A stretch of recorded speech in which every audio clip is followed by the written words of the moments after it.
Oh, do I feel good tonight? What's up, everybody? Welcome into Prime Time Early Edge, your daily, weekly. It doesn't even matter. It's your sports betting brand of record. All of our odds are presented by our new partners and our good friends at the king of all sports books, BetMGM. But we are still powered, as always, by the almighty SportsLine, the best value in all sports betting.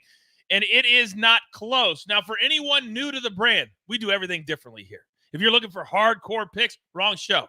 We look at it from the X's and O's side, so you can lean into certain players, maybe something your book has that another book doesn't have. Then we also lean in to the picks because I got the greatest cappers in the world. And on Primetime Early Edge, we go 6 wide. Bring in the stars of the show. You know them, you love them, and look who we have. And I've got a couple little bones to pick before we even get started. AB is here, my 5-tool player. The counselor is here. By the book, he's getting it done. Proppy is here. But then I got 2 little boxes. Coach Phil, and I'm blaming EC. As I read right now from the chat, hey, everybody, don't tell Coach that I'm here. EC, we're not in high school. We're not. You can't hide from me. You can't hide from me. Phil, I won't blame you because EC did this. EC, your thoughts? You know what, Coach? I'm just missing the fact that we don't have Coach Prime coaching tonight. You know, I'm a big fan. I would love to watch anything and everything Coach Prime, and that's the only thing that could make this game a close game. I'm going to allow you to stay, even though you are testing the limits of my patience. Now, here's what we do on Primetime Early Edge. We do our best bets. We look at things from X's and O's. Then at the top of the hour, we will do the gym. Who's going to join the counselor of cash? Seeing Najad in the club. He's very, very lonely right now. Any particular playlist you got going tonight, Sia? I usually let Jamie decide if I'm being honest because, you know, he's Jamie. What can I say? What can you say? All right, here we go. It is time to start with Coach Phil's, what do we call? Oh, keys to the game. But we're going to go kind of one by one and weave them throughout the pick. So I want to start with the man of the hour. Too sweet to be sour. Daniel Jones down 21 in the second half against Arizona. They come all the way back and win 31-28. But Philzy, tonight, this is a different deal. This isn't Cardinals. Sure. This is the 49ers. Start us off. Sure. So obviously the slow starts. I mean, they got shut out the first week, and then up through 6 quarters, they hadn't scored a point.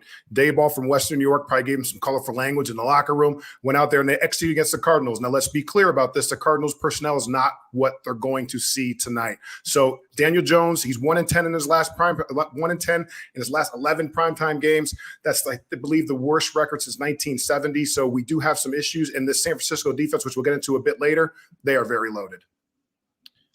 Phil, did you know that you're worldwide? Did you know that? 711MX says 8 a.m. in Western Australia, listening on my way to work. I love your work, guys. Maybe we'll come down and do a live show down there. We should. Take all 6 of us. Now, Proppy, I'm coming to you for the first play. You just heard what Philzy said. So if the Giants want to have any chance of winning this game tonight, they need certain guys to go off, which leads us to what? The focal point of the Giants passing attack, Coach. That's Darren Waller. We're going to go over 44.5 receiving yards. This guy is the engine of this Giants passing attack. 28% targets per route run. He was a first read on 29% of his targets as well. That is rare company when we're talking about tight ends. So yeah, he has an elite target profile. He's essentially their wide receiver 1. Don't really have a bona fide guy outside of Waller who commands a target share like that on this offense. They're obviously double-digit underdogs in this spot. I think it's going to result in the Giants having to air the ball out a lot. We know there's no Saquon Barkley, obviously, so the Giants are going to have a tough time running the football against a very stout 49ers defense. I just think this is too low. I think this is easily a spot that even if Darren Waller kind of gives us a goose egg in the first half, he can accumulate targets quickly, especially in garbage time, or especially if the Giants are trailing by a couple of touchdowns. He will be the guy. So I love this spot for Darren Waller. I think this should have been over 50 yards. This is such a great point that the garbage time yards, they still count. They still count big time. We just write in the chat, well done, AB. How good do those graphics look? Are you kidding me right now? BetMGM's got to be ecstatic. My man working around the clock. Now, Philzy, I'm coming back to you. Sure. Because I'm looking at one of your notes and it says the 49ers offense, the most dangerous in the league. Explain yourself. Right. So you see Brock Purdy's back from injury. That's a really tough Tommy John surgery he had to come back from. You got CMC, Christian McCaffrey. Love this guy. I mean, he had 20 for 116 and a touchdown last week, but expect Elijah Mitchell to get more carries this week. They're on a short week. Kyle Shanahan is a very intelligent guy who understands workload, make sure the carries are balanced throughout the course of the season. So I'm excited about seeing Elijah Mitchell get going there too. Now let's go to the number 2 weapon on that offense, Deebo Samuel.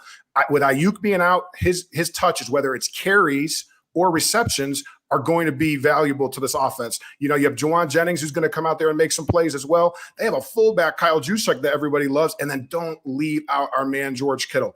In my opinion, the number 1 run after catch tight end in the league. His play strength is incredible, and Kyle is so versatile and so dangerous when he has these types of weapons. It's just the facts.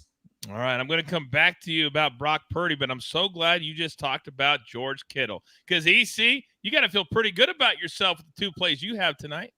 You're right, Coach, and I locked him in last night before the Brandon Ayuk news went down today. So I locked in George Kittle over 42.5 receiving yards at -120. I think it's up to 50.5 just before the show with Ayuk out.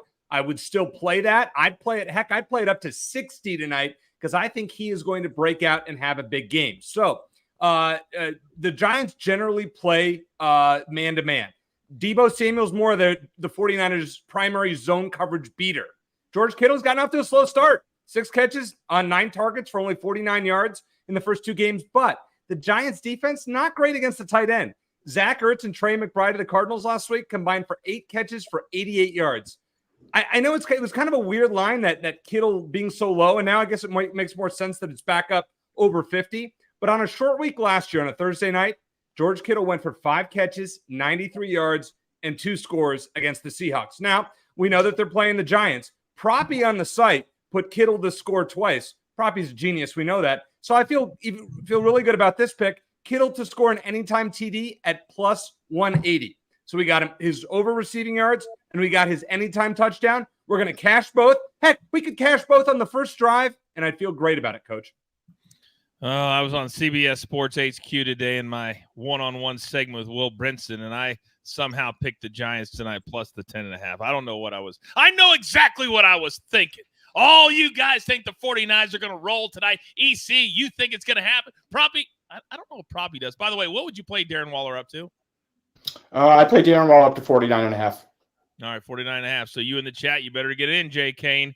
All right. Now, counselor, I know you're a very busy man these days. Everybody wants a piece of the counselor. But prime time, he's on our team. Now, Brock Purdy, he's back.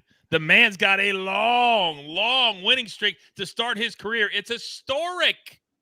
But tonight, maybe he won't have to do very much. Your thoughts?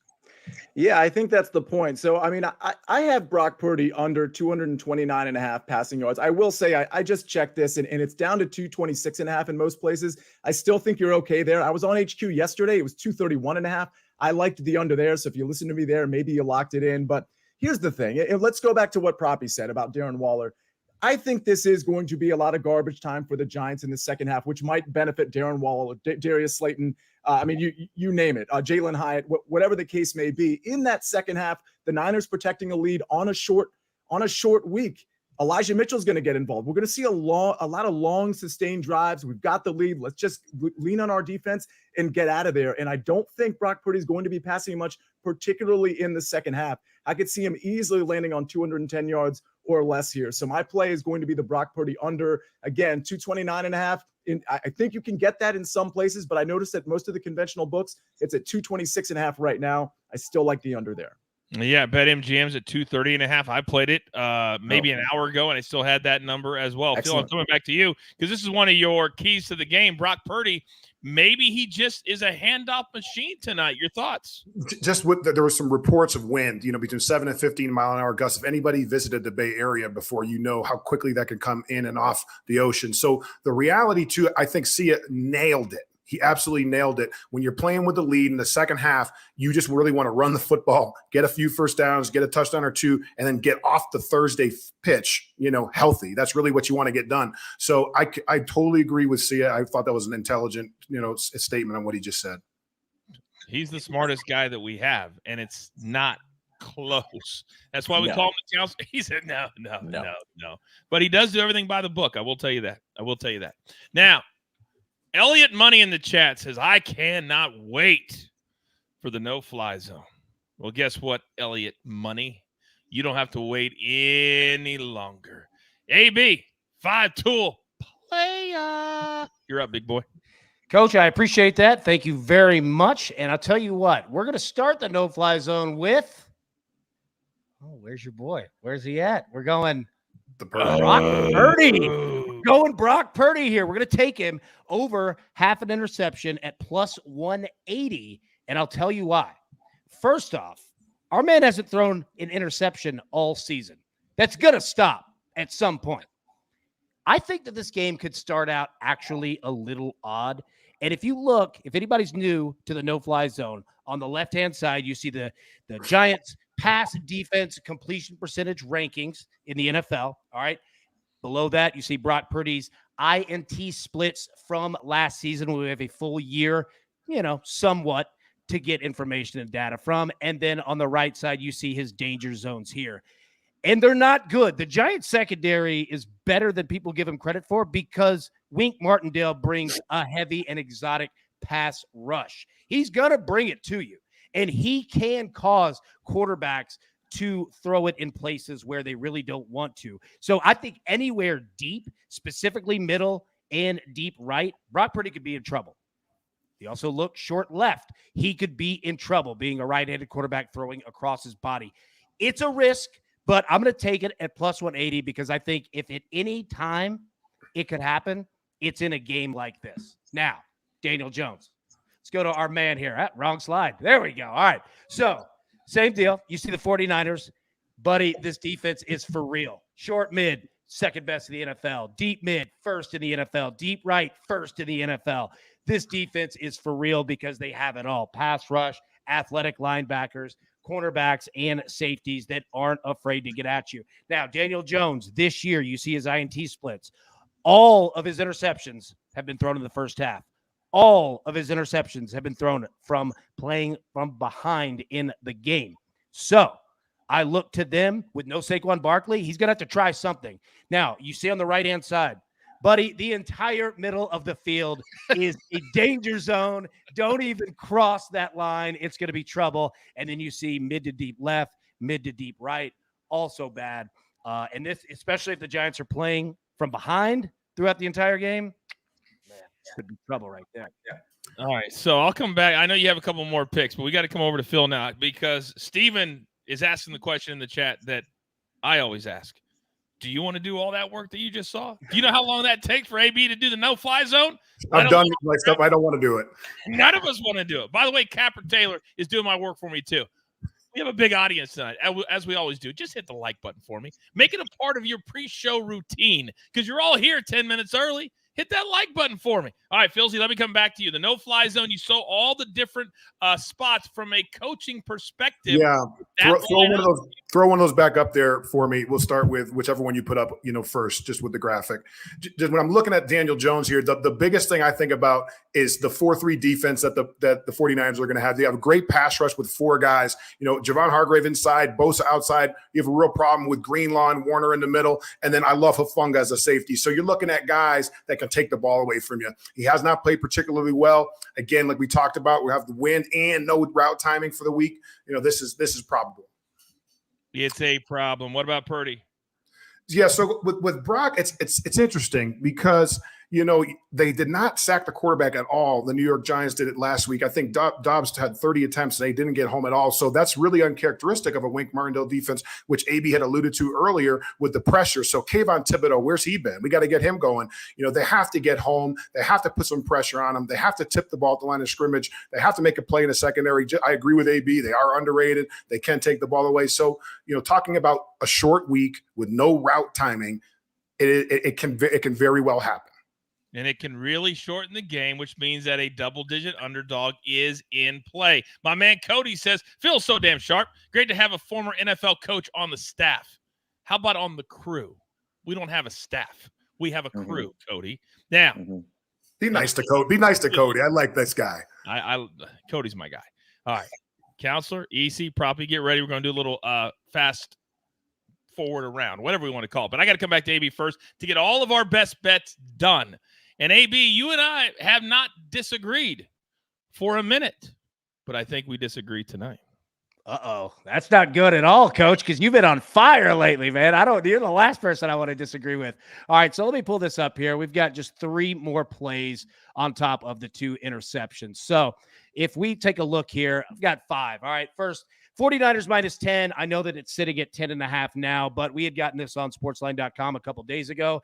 In the show, we always want to be transparent, right? So I just put it on there. Obviously, if you could get 10, do it. If you can't, I get it, man. But I just wanted to make sure that it was out there, that we saw that it's all on board. Now, the other 2, 49ers second half team total over 13.5 at plus 105. I don't disagree with what Sia said, with what Coach Phil said, with what anyone has said in regards to how the, most likely game script goes.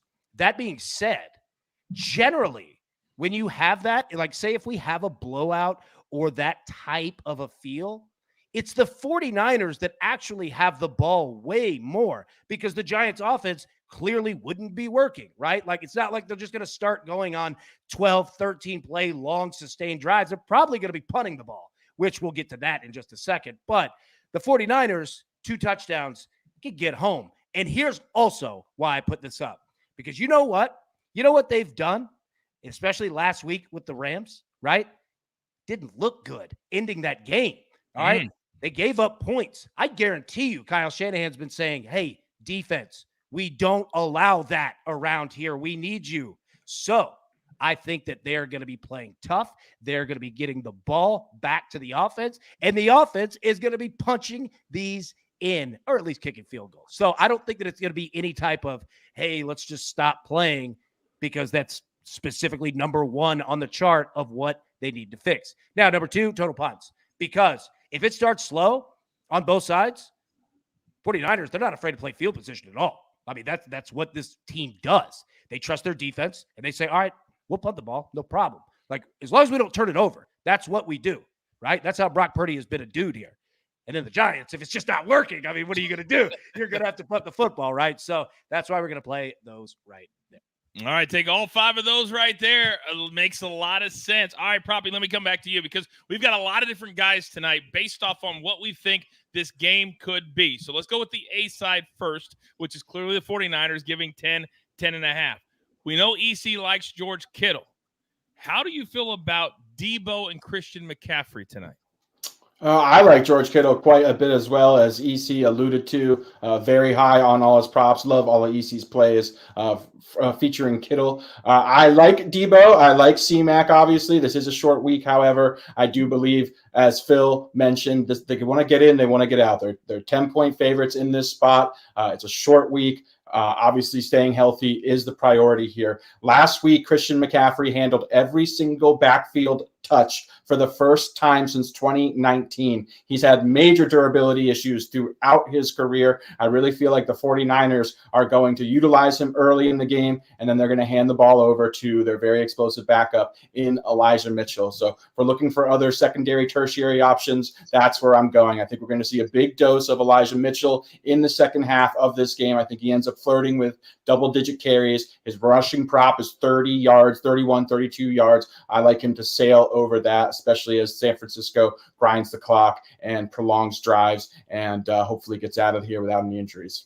I loved that Elijah Mitchell prop. I really did. I'm glad that you mentioned that. So let's come over to you, Counselor, because as we look at the other side, the Giants side, there's no receiving prop that's over 2.5 catches outside of Proppy's play, Darren Waller, who's over 4.5. So somebody else has got to catch the ball tonight. I've got a guy for the gym because I think the Giants scored first. But is there somebody else that you like on the Giants side that could have – doesn't even have to be a big game. 3 catches cashes something. Yeah, and I actually wouldn't look at the receptions as much as I'd look at the yardage. Before I get to that, though, just one little corollary on what Proppy just said about Elijah Mitchell. You can take Christian McCaffrey's under rushing attempts of 17.5. The problem with that, it's just heavy to the under. But there are some markets that are offering 16.5, and I actually like the under there as well. You can get that at a very reasonable -120, -115 price, because of this game script, because CMC is probably a little tired from Sunday, 100% snap share. Yes, Elijah Mitchell is going to be involved, but what does that actually mean for CMC? It means, especially if the game's non-competitive, lesser rushing attempts. Maybe the passing game is still there for him, but less rushing attempts for Christian McCaffrey. Really like the under 17.5, and I definitely have a strong lean to the 16.5. My Giants receiver outside of Darren Waller, the tight end, it's going to be Darius Slayton. Listen, this is really hard to sort of figure out what's going to happen with Jalen Hyatt. I think Wan'Dale Robinson is going to play tonight. We have Sterling Shepard on this team. Paris Campbell, who everybody thinks is pretty good from the Colts. I think Darius Slayton is the guy that Daniel Jones has leaned on the most over the last couple of years, and I expect him to get somewhere upwards of 35.5 receiving yards, which, oh, by the way, is his number at certain spots, 37.5 in other spots. I expect him to exceed 40 yards, especially in this negative game script. Yes, there's a lot to go around, so I don't want to take his receptions because maybe he does that on 2 catches. Not really sure. Give me the yardage on all the Giants receivers if you're daring enough to take the over on any of them. And that, ladies and gentlemen, is how you give a take. Now, EC, your boy's back. And your girl, Rebecca, in the chat says, Buckets just posted his Giants money line play on Twitter. That poor boy, shaking my head.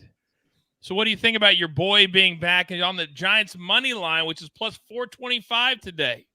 You know, Coach, I love my guy Buckets. I wish he would stick to home run props because we know how good he is with those. This is not a good play, Buckets. I'm telling you, the Giants are not winning this game. They don't have a chance. The 49ers are the deeper team. The Giants are without their best offensive player. And to see his point about the receivers, I think his Slayton bet makes a lot of sense. Problem is, it's like betting the Giants receivers tonight is like going into a casino and playing roulette. Like, you don't know which number is going to hit. You might as well just put it on red and hope it hits. I mean, seriously, how do you choose? They have 5 or 6 guys that see a named outside of Waller. You don't know which one's going to get 30-plus yards. You might as well just take a chance with 1 or 2 of them and hope for the best. What do we always say, Proppy? Go. Just to piggyback on what EC said, none of them have a solid or consistent target share in that offense. So you're really just guessing who's going to be the secondary option behind Darren Waller. Couldn't agree more with his take. I would avoid any other Giants pass catchers because those targets could be distributed anywhere. We look at the 49ers. They have a very condensed target distribution. We know it's going to be Brandon Ayuk, who's obviously inactive tonight, but it's going to be Kittle, and it's going to be Deebo Samuel. With the Giants, it's Darren Waller, and then there's 5 guys who mix in for targets. So very hard to predict where those targets are going to go. So as a result of that, it's a stay away. The one thing I've learned working with Proppy for the last couple of years, there's a ton more ways for unders to come in, and also sometimes you just stay away. You don't have to play a prop if you don't want it or a side. Philzy, let me come to you because you're hearing all this discussion, and Elijah Mitchell's name keeps coming up. Probably just said he loves him to sail over that 30 yards. Do you think he'll be a focus in the second half? Yeah, just understanding. I played for Kyle Shanahan's Pops here in Denver. I understand they've always had a philosophical belief that 3 running backs are going to be important. So expect even the third tailback to get some carries. I think just with sports science and all the advancements that we have in information, that I just know that the responsibility is going to fall on the head coach to make sure that those carries are being distributed throughout the backfield. Anthony Lynn's there. He understands this too. He played in the league a long time. You know, he's the assistant head coach. He's working with the running backs. So he understands what's going on. I'm really excited to see what Elijah Mitchell can do because a lot of times, even as the backup tailback, you see this game on the schedule and you know that you're coming in on 3 days of rest. You're almost like charged up because you know that they're going to rely on you a little bit more. So let me ask you this. With McCaffrey being his combo number is 115.5, his rushing number is 80.5. Do you think this is where they try to protect him? Because he's had a lot of injuries in his career, and on short rest, maybe the unders will play for McCaffrey. Sure. I mean, I think with the injuries, that's the most valid point from a coaching perspective, that your job is to keep your players as healthy as possible. In these short games, if a guy has had a ton of yardage and he's had a great start to the year, but he has a history of injury, then I think it's just more prudent to go out and make decisions that would reflect long-term viability of this team going deep into January and February than rather trying to blow some statistical markers up, at week 3 in September. Counselor, go. Yeah, so I completely agree with Phil, by the way. And by the way, I'm a little disappointed in the chat. We've got 1,300 people watching and less than 300 likes. So if you like Phil has leveled up this show. If you love Phil, then please hit the like button. Let's just see where we can get to. Thank you. But that's not why. Listen, that's not why I wanted to say something. So to your question, I actually do like the under of Christian McCaffrey of 80 yards. It was 77.5, so it's clearly gone up a little bit. The problem with that is you're always scared of all people, Christian McCaffrey behind this Shanahan running game. Maybe he breaks one for 50 or 60. That's the exact reason why I like the under in the rushing attempts, because it protects you from a 50-yard or even a 40-yard run that we know Christian McCaffrey is live for any moment of the game. So if you don't think he's going to get as much run because of the game scripts, because of Elijah Mitchell, because of the third string that might come in, because Kyle Juszczyk might get some carries, because Deebo Samuel might get some carries, well, then guess what? The under in the rushing attempts, that's probably where you want to live, even though I also like the under in his rushing yards. I love that. I love that. By the way, a lot of people in the chat are trying to educate other people in the chat about SportsLine. Proppy, where can we find your article every single week? If you're a SportsLine subscriber, you can find it in the analysis section. You can find everyone on here, expert picks as well. You can turn your notifications on, receive a notification the moment myself, EC, Sia, AB, even you, Coach, have an expert page and make picks. So it's an incredible value. I'd recommend it to everybody. I literally can't think of something that is worth more than the SportsLine value. $10 a month, Coach. What are you doing if you don't have it? What are you doing? AB, you got something before I really do people a solid? Yeah. Well, say that again. What did you say? Before I really do people a solid? Yeah, hey, go first. Do them a solid There's first. so many new people that are in the chat tonight, and a lot of you are not SportsLine members yet. So what are you doing? Like probably just said, what a tease that was. But I'm going to do you even better. I'm going to give you 60% off, and do not tweet at me. I'm getting so many tweets. You got to hit the 3-month one, not the year, not the month. Coach, it does work. Promo code COACH for the 3 months. And after that, you're playing with house money. And as Proppy said, it's $10 a month. Stop paying thousands for picks and then still having to make the picks. Come join our party. Come join our party. Now, AB, what were you going to say, sir? Yeah, I just want to give a little Chick-fil-A nugget here. Phil brought up a gentleman named Jauan Jennings Jr. that plays for the 49ers. Well, let me say this. It's a guy that played at Tennessee in college. He actually played high school at Blackman High School in Murfreesboro, Tennessee, which is about 20 minutes away from. I've seen this guy since he was in high school. He's a dog. He's everything that represents the 49ers defense, but he plays offense. He does not mind going and just cracking blocks at any moment. He lives for it. And here's your nugget. And I said this on Twitter in the summer. He was actually a 4-star quarterback in high school and was a higher rated recruit than Trey Lance, Jimmy Garoppolo, Brock Purdy, everyone on the roster. This dude is the most athletic guy on the 49ers team. I'm not kidding. And loves to hit you over and over and over. So I just want to say, Phil brought up a dog. Jauan Jennings is a dog, man. He's a dog. Coach, Special teams, dude. When you come up through special teams, you're different. AB, I want to ask you about another Tennessee receiver. Whoa. Wait, you hold that phone, EC. I got to read something very, very important. You hold that phone.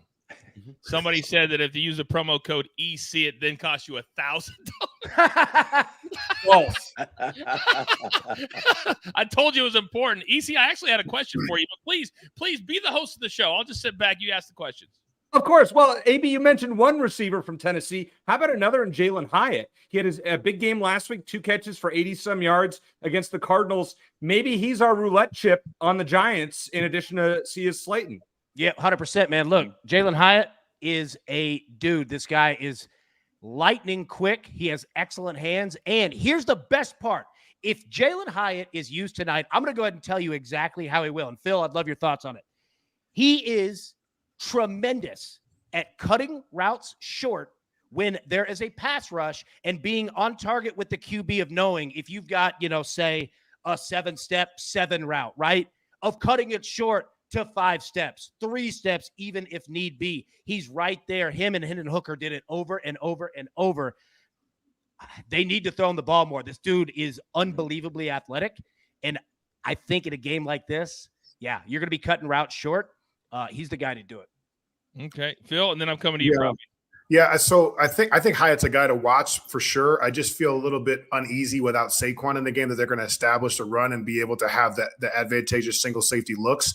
So Hyatt is a guy, but again, like the roulette chips we talked about, there's 6 guys that could get the football. But if you're going to target Hyatt, for me, it's going to be going down the field on a 9 ball, which is a straight vertical, or some variation of a post or a post corner, something with high probability of tons of chunk yards.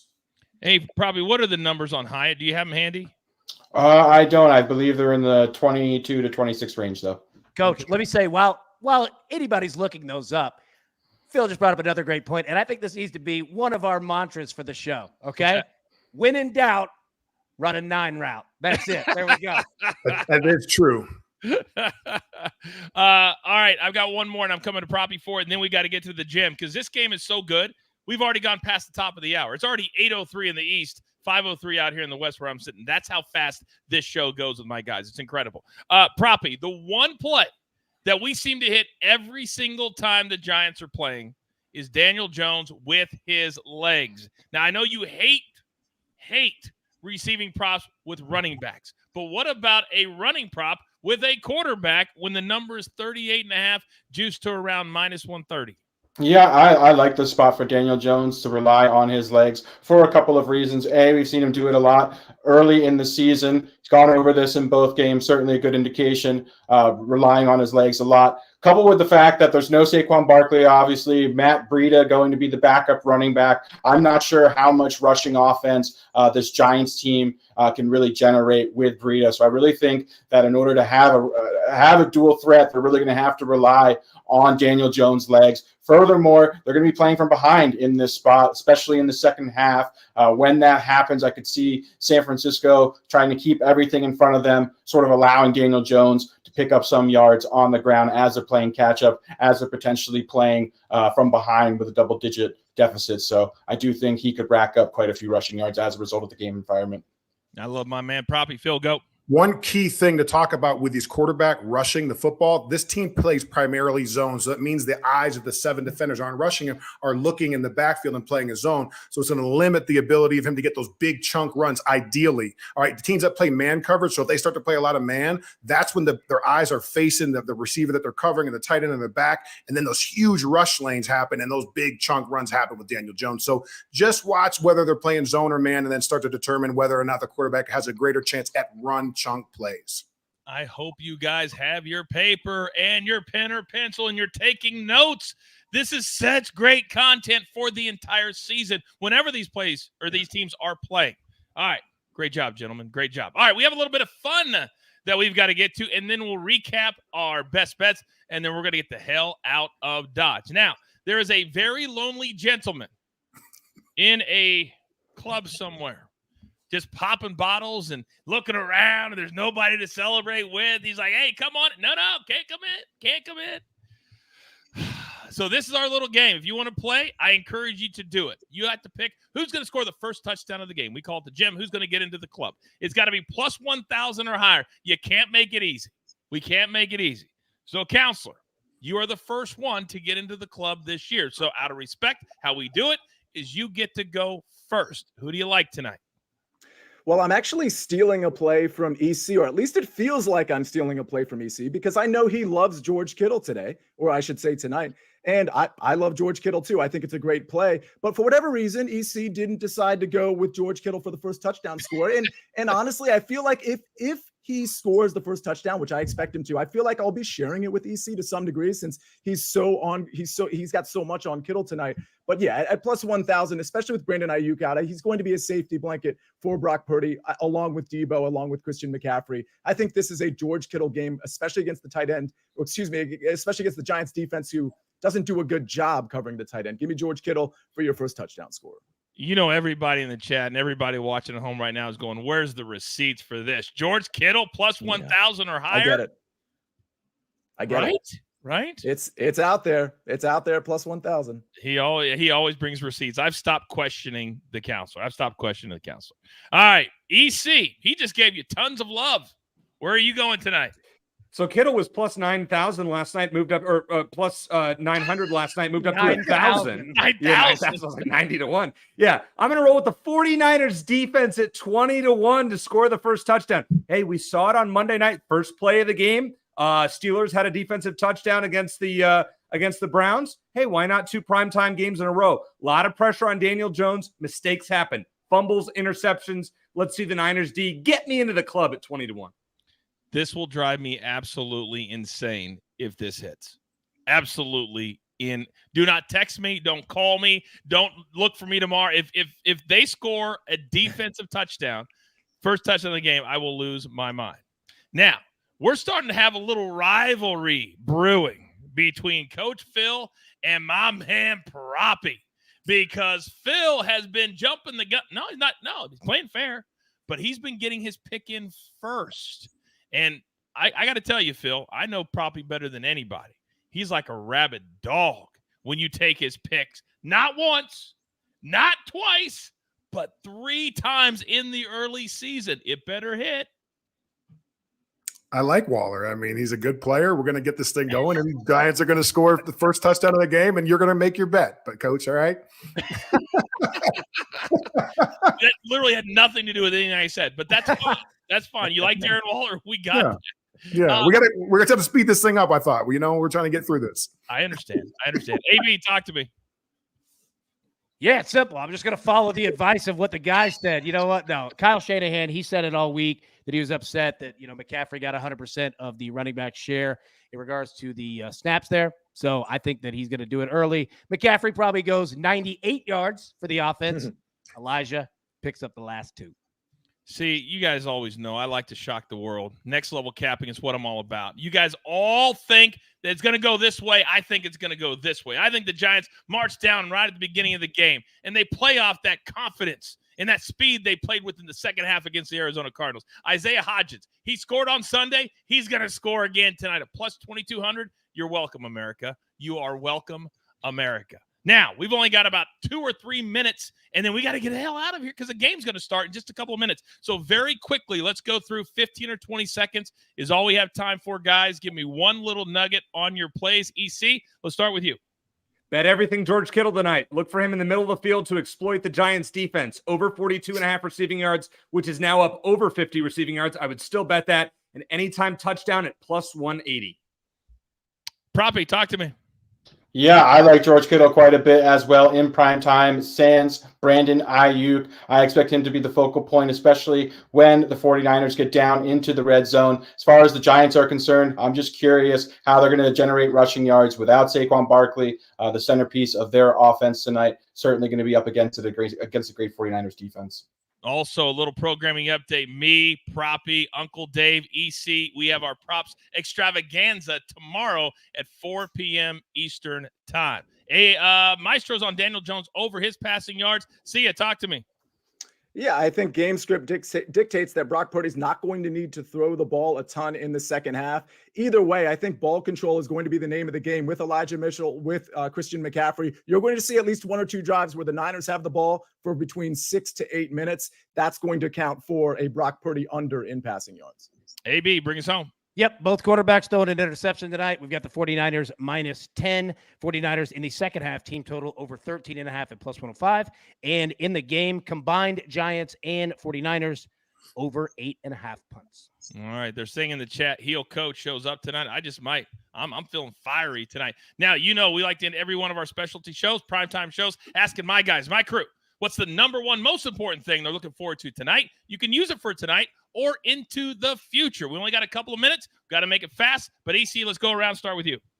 Is Al Michaels actually going to be happy doing a Thursday night game? Is the game going to be close enough for him to care? That's what I'm looking forward to. I saw that in the chat. It's a great idea. I'm going with it. Yeah, way to take somebody else's thought. All right, see ya. Go. Yeah, I thought the Niners were the best team in the NFL last year. I still kind of think that. I think the Niners are the best team in the NFL this year. If you don't like the 11-point spread, maybe the Giants get something going early with just a couple first downs. That live line will tick down under 10. That's when you take it if you're afraid of the number right now. Quit being smart. Stop giving them that information. Proppy, go. Can the Giants generate any offense in the first half? We saw them come back against the Cardinals last week. Not going to be the case if the Niners get out to a big lead. Much harder team to come back against. Robbie, what are you doing to me? You're absolutely killing me right now. Oh, I almost want to just play the Niners and lose my juice. AB, you're up. Yep. Hey, Coach Phil brought it up in regards to the first game, Lions and Chiefs, that Dan Campbell would try to steal possessions away from the Chiefs. Have a feeling that the Giants would like to do the same thing. Can they do it? If not, buddy, this could be bad for the Giants if they can.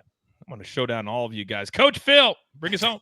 Yeah, first, I just wanted to wish Trayvon Diggs a speedy recovery from all of us here at the Early Edge. I mean, it was just terrible to have to lose ACL. It's really, really difficult to practice on Wednesdays and Thursdays. People don't understand the competitive nature of that. And I just wanted to send my well wishes to them at all Cowboy Nation. And then what I'm looking for tonight in the game is Kyle Shanahan in the motions in the run game. How creative can he be? Who's going in motion, where, and how fast? So just keep an eye on that tonight.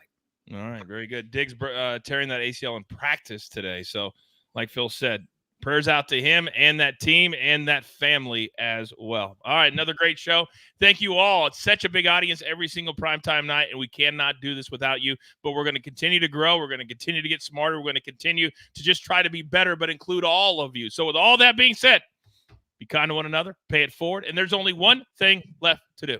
And I believe you all know. Stop topping. EC, I see you. I see you. I see you. You've got your marching orders. Let's take all of these Thursday Night Football tickets straight to the pay window. Brian Tyker, Lobo, EC, my man, the counselor, Proppy 3 times, Coach Phil, and AB doing yeoman's work, double duty on the ones and the twos. I'm simply the coach, trying to keep this train on said track. We grind for you so we can win with you. Go Giants. This is the Earth.